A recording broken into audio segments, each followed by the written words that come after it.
Last chapter, To My Countrymen. Chapter 9. Where the mind is without fear and the head is held high, where knowledge is free, where the world has not been broken up into fragments. My father, let my country awake. Rabindranath Tagore. All through this book, I have spoken about the power of imagination. It lies at the heart of the creative process and is the very substance of life, allied as it is to the power to attract to us what we most desire. This power makes all the difference between the winner and the loser. I would like to see in 20 years a literate and poverty free India. I dream of an India governed by noble leaders. I dream of a system where the work of scientists and technologists is focused on specific missions driven by goals relevant to the common man. How is this dream to be made real? We need to realize that missions are always bigger than organizations, just as organizations are always bigger than the individuals who run them. Missions need effort and the mind provides the purpose. Seen this way, consider which department or ministry will take man to Mars and build a habitat there. Can 200,000 megawatt of electric power be generated by isolated efforts in thermal, hydroelectric, nuclear, and non-conventional sectors without an integrated effort? Can the second green revolution happen without agricultural scientists, biotechnologists, and irrigation experts working together? Without proper diagnostic facilities and clinics and affordable drugs reaching our masses, our biotechnology laboratories and medical councils will continue to perpetuate each other's survival without serving the purpose of their existence. To set in place the most advanced medical facilities and make these available to the people at reasonable prices. I have dwelt upon my own experiences that made me aware of the energy field which is created by a vision. It is a power that arises from deep within you. This power is the basis for the movement towards excellence we saw at the time of independence. I have been touched by this power on many occasions while facing challenges. Pre-independence India revibrated with it. It helped us humble a mighty empire. Jamshedji Nusarwanji Tata brought the steel industry to India even though the British rulers were not favorably disposed to the idea. Acharya P.C. Ray nurtured the chemical and pharmaceutical industry. He saw the birth of many great institutions like the Indian Institute of Science, Bangalore, started the J.N. Tata, the Banaras Hindu University established by Pandit Madan Mohan Malaviya, and the Aligarh Muslim University set up by Sir Syed Ahmad Khan. Some of the progressive Maharajas too set up universities as in Baroda. There are many examples. In all of these cases, the motivation was to see India come up in the world, demonstrate that India can do it. Are we in a position to continue that work, revive that spirit of enterprise? Shall we ever see cars designed and manufactured in India dotting the roads in Frankfurt or Seoul? Our Indian satellite launch vehicles place communication, weather, and remote sensing satellites of other nations in orbit, or see India build power stations for the US, Japan, and China. The possibility will remain remote if we stay with the present trend of low aim. Today, we are witnessing good progress in the software sector, but almost all of the hardware is important. Can we rise higher on the value scale there? Can India design an operating system that will become a household name in the world of computers? Our exports consist of large extent of low value raw materials such as iron ore and alumina. Can we not convert these into a wide range of products that find an international market? We have hundreds of defense production industries, but why does India not manufacture and market the main battle tank, missiles, aircrafts, guns, and other defense equipments? We have the most important core competence in the form of our multifaceted manpower and basic infrastructure. What is that we don't have? Let us think what prevents us in undertaking such challenges. We have to analyze how we can give a new dimension to our style of functioning by cutting across the individual interests of various ministries and even industries and institutions to follow an integrated action plan. The motive force has to be love for the country. We need a vision that is shared by the entire nation. In the drive for development, some states are faring better than others in the country. Bright young entrepreneurs have energized the national technology scene. Bangalore, Chennai, Mumbai, Delhi, Hyderabad are hubs of business activity. But even though the IT sector is a very visible area of success and has brought in some capital investment in terms of overall development, since it's not enough, this is still not enough. Even if you take up the IT area as a mission, manpower is the most important need. Those living away from the cities must also have access to a good education to join the talent pool, and this should happen fast. My visit to the northeastern states, Tripura and Assam, and to Jharkhand showed me our untapped potential. Tripura's economy rests on forest products, including bamboo cultivation. It is rich in mineral wealth as also in natural gas, but the transport facilities are in bad shape. It is difficult to travel, interact, organize business. There is isolation. In Jharkhand too, there is mineral wealth besides its resource in terms of forestry products and handicrafts, and all of which need to be developed. In Assam, there is no shortage of resources, and the state has good educational infrastructure. All the ingredients required for a developed economy are there, but there is insurgency and unrest among people. A focused mission will integrate people. States such as Tamil Nadu, Andhra Pradesh, Punjab, Karnataka have made me realize that much can be achieved once efforts are made to channel development funds for improvement in areas such as education and health.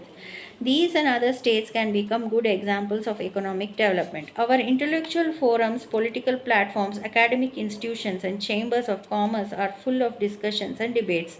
There is noise, a lot of it, in fact. There are endless debates, arguments, hypotheses, and theories, and yet there is little progress. However, the theme of the developed in India is not discussed in boardrooms, technology conferences. I want all of us, institutions, political parties, industries, communities, families, individuals, at every level to take full responsibility for what is good or bad in our situation, for what we possess and that which we do not. This would mean that we stop blaming others for the circumstances we find ourselves in. Taking responsibility also means a willingness to exercise our ability to the fullest.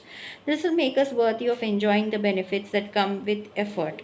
What I have tried to tell you in this book is that we must be aware of our higher self and view ourselves as citizens of a developed nation. We are a great civilization, and each of us born here must trust in the wisdom of its civilization. Our scriptures tell us that there is no barrier between us and the world, and that we are the world just as the world is in us. It is for you to put yourself in tune with the music of the universe. There are a few points I would like to mention. The need of the nation's people are bigger and much more important than any other considerations. The mission of Parliament is that it has to be alive and dynamic over issues vital to the existence of our very nationhood. Our freedom did not come as a gift. The whole country struggled for decades to achieve the first vision of independence, so we have to protect it. There were excellent leaders in all walks of life, science, education, and industry. To preserve this freedom from intruders and others who would compromise, it is our bounden duty and not a matter of choice and convenience. No ideology is above the security and prosperity of a country. No agenda is more important than harmony among the people. Students should get ready to transform India into a developed nation. Ignite your minds and think big. A teacher once said, "Give me a 5-year-old child. After 7 years, no god or devil will be able to change the child."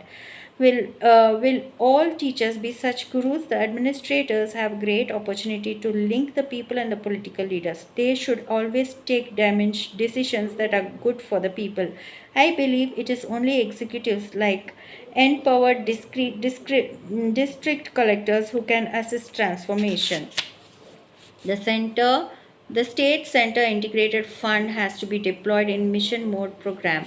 50 years after independence, the results of scientific efforts have not reached the people at the extent required. It is time the advances in science and technology are deployed in a big way to transform rural life. Global competition is on, be it WTO competitions from multinationals or China. For industrialists, competing with high performance and cost effective products will result in growth for the industry. Competitiveness and innovation are the two pillars of industrial growth. Industries, by working together can generate multinational institutions, reversing the present trend. The IT community, by its innovativeness, has given India stature in the world. India is a competitive nation in IT today. IT must be used for healthcare, telemedicine, to remove illiteracy, generate skills, and for e-governance and tele-education. Transform the nation into a knowledge society with IT as the linking tool. Finally, the farmers have given this country surplus food with their sweat. Time has come for two events to take place in agriculture sector. One, the value addition of all agricultural products. Second is to improve the quality of agricultural products and compete in the world market. Above all, marketing itself is a great business tool. We have to create a new cadre for this purpose. These steps will bring relief to the farmers and to God the Almighty. Make my people sweat. Let their toil create many more agnis that can annihilate evil. Let my country prosper in peace. Let my people live in harmony. Let me go to dust as a proud citizen of India to rise again and rejoice in its glory.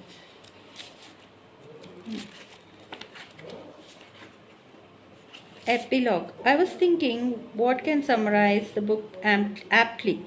I recall reading a story on the internet about a conversation between two babies, ego and spirit. While in the womb, spirit says to ego, I know you are going to find that hard to accept that I believe there is life after birth. Ego responds, don't be foolish, look around you, this is all there is. Why must you always be thinking about somewhere beyond this reality? Accept your lot in life. Spirit quietens down for a while, but not for long. Ego, now don't get angry, but I also believe that there is a mother. A mother, ego laughs. How can you say that? You have never seen a mother. You don't know what mother is. Why can't you accept that this is all there is? You are here alone, alone with me. This is your reality. Ego. Spirit begs. Please listen. What about those constant pressures we both feel? Those moments that make us so uncomfortable sometimes? The feeling that we are being squeezed in as we grow? I think we shall soon have a new life, that we shall see light. Ego replies, you have never seen light. How can you know what it is? These pressures and darkness is what life is about. Spirit tries not to bother ego again, but cannot resist one last try. Ego, she says, I will not bother you again, but I do believe that after all this discomfort, not only shall we find see light, but also experience the bliss of meeting Mother. Ego's reply is, of course, that spirit is truly mad.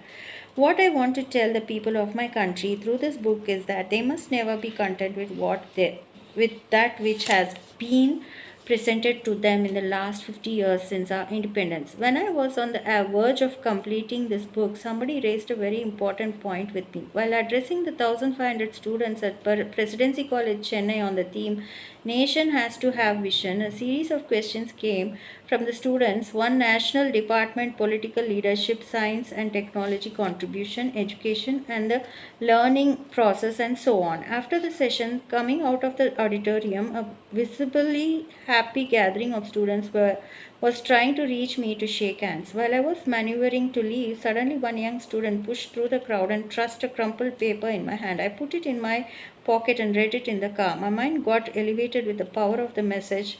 From T. Saravanan, doing MPhil zoology at Presidency College, I would like to share it with all of you. The letter read, Dear Sir, the full power of a banyan tree is equal to the power in the seed of the tree.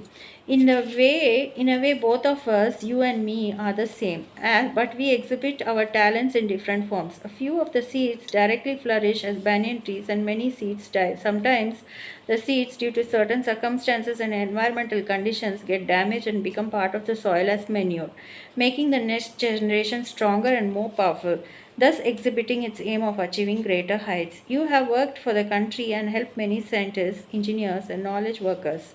Can you tell me how you ensured that their abilities were not wasted on their growth, or their growth was not stunted prematurely as some of the seeds?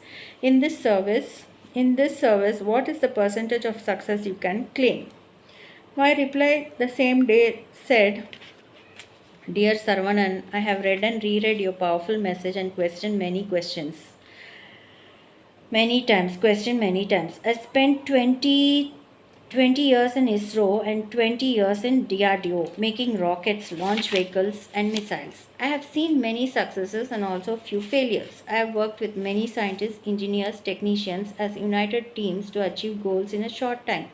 The combined power of the team has been those successes and learned from the failures.